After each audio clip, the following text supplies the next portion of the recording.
back toward the ridge. He stood up, knowing it was going to leave. "I suppose the score is even now," he said to it, "and we'll never see each other again. So, good hunting, and thanks."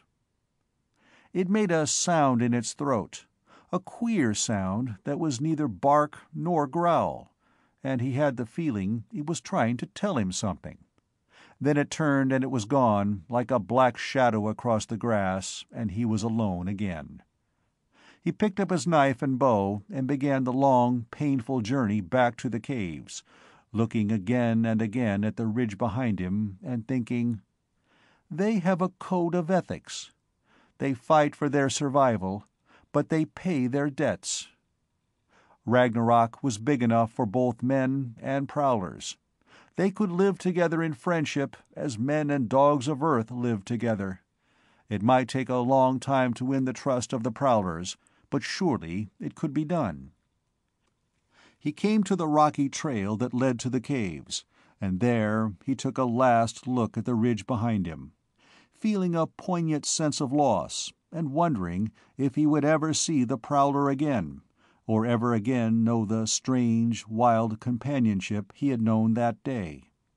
Perhaps he never would, but the time would come on Ragnarok when children would play in the grass with prowler pups, and the time would come when men and prowlers, side by side, would face the Gurns. In the year that followed, there were 2 incidents when a prowler had the opportunity to kill a hunter on prowler territory and did not do so. There was no way of knowing if the prowler in each case had been the one he had saved from the cloudburst, or if the prowlers, as a whole, were respecting what a human had done for one of them. Schroeder thought of again trying to capture prowler pups, very young ones, and decided it would be a stupid plan.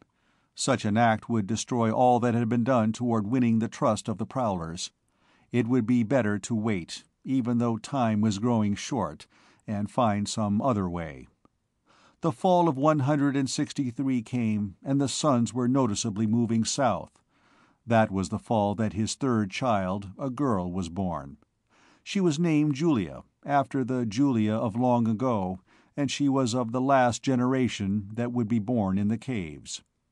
Plans were already underway to build a town in the valley, a mile from the caves. The unicorn-proof stockade wall that would enclose it was already under construction, being made of stone blocks. The houses would be of diamond-sawed stone, thick-walled, with dead air spaces between the double walls to insulate against heat and cold.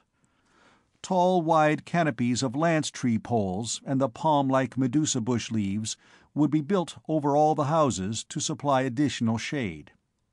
The woods goats were fully adapted that year, and domesticated to such an extent that they had no desire to migrate with the wild goats. There was a small herd of them then, enough to supply a limited amount of milk, cheese, and wool. The adaptation of the unicorns proceeded in the following years, but not their domestication. It was their nature to be ill-tempered and treacherous, and only the threat of the spears in the hands of their drivers forced them to work that they could have done easily had they not diverted so much effort each day to trying to turn on their masters and kill them. Each night they were put in a massive walled corral, for they were almost as dangerous as wild unicorns. The slow, painstaking work on the transmitter continued while the suns moved farther south each year. The move from the caves to the new town was made in 179, the year that Schroeder's wife died. His 2 sons were grown and married, and Julia, at 16, was a woman by Ragnarok standards. Blue-eyed and black-haired as her mother, a Craig, had been, and strikingly pretty in a wild, reckless way. She married Will Humboldt that spring, leaving her father alone in the new house in the new town. 4 months later she came to him to announce with pride and excitement, "I'm going to have a baby in only 6 months. If it's a boy, he'll be the right age to be leader when the Gurns come, and we're going to name him John, after the John who was the first leader we ever had on Ragnarok." Her words brought to his mind a question, and he thought of what old Dale Craig, the leader who had preceded Lake, had written. "We have survived, the generations that the Gurns thought would never be born. But we must never forget the characteristics that ensured that survival, an unswerving loyalty of every individual to all the others, and the courage to fight and die if necessary. In any year now, the Gurns will come. There will be no one to help us.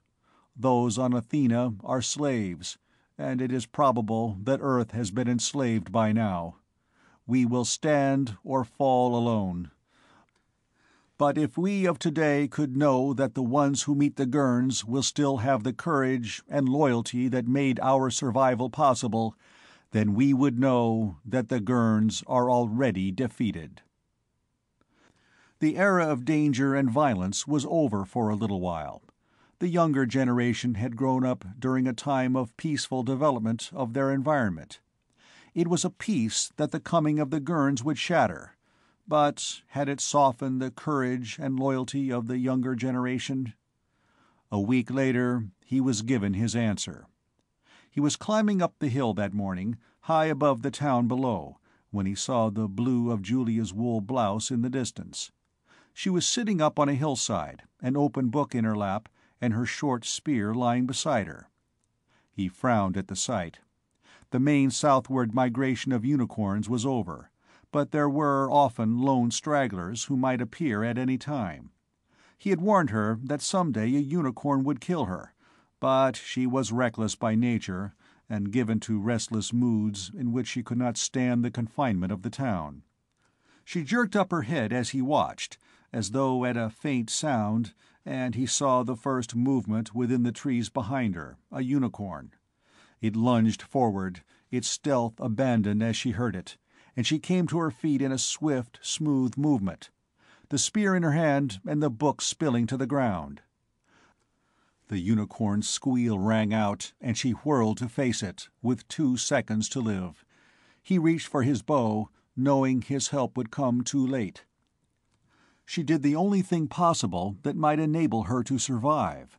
She shifted her balance to take advantage of the fact that a human could jump to one side a little more quickly than a 4-footed beast in headlong charge. As she did so, she brought up the spear for the thrust into the vulnerable area just behind the jawbone. It seemed the needle point of the black horn was no more than an arm's length from her stomach when she jumped aside with the lithe quickness of a prowler, swinging as she jumped and thrusting the spear with all her strength into the unicorn's neck. The thrust was true, and the spear went deep. She released it and flung herself backward to dodge the flying hooves. The force of the unicorn's charge took it past her, but its legs collapsed under it, and it crashed to the ground, sliding a little way before it stopped. It kicked once and lay still. She went to it to retrieve her spear, and even from the distance there was an air of pride about her as she walked past her bulky victim. Then she saw the book, knocked to one side by the unicorn's hooves. Tatters of its pages were blowing in the wind, and she stiffened, her face growing pale. She ran to try to pick it up, the unicorn forgotten. She was trying to smooth the torn leaves when he reached her. It had been one of the old textbooks, printed on real paper, and it was fragile with age. She had been trusted by the librarian to take good care of it. Now, page after page was torn and unreadable. She looked up at him, shame and misery on her face. "Father," she said, "the book, He saw that the unicorn was a bull considerably larger than the average. Men had in the past killed unicorns with spears, but never before had a 16-year-old girl done so. He looked back at her, keeping his face emotionless, and asked sternly, "You what?" I guess I didn't have any right to take the book out of town. I wish I hadn't." "You promised to take good care of it," he told her coldly. "Your promise was believed, and you were trusted to keep it." But I didn't mean to damage it. I didn't mean to." She was suddenly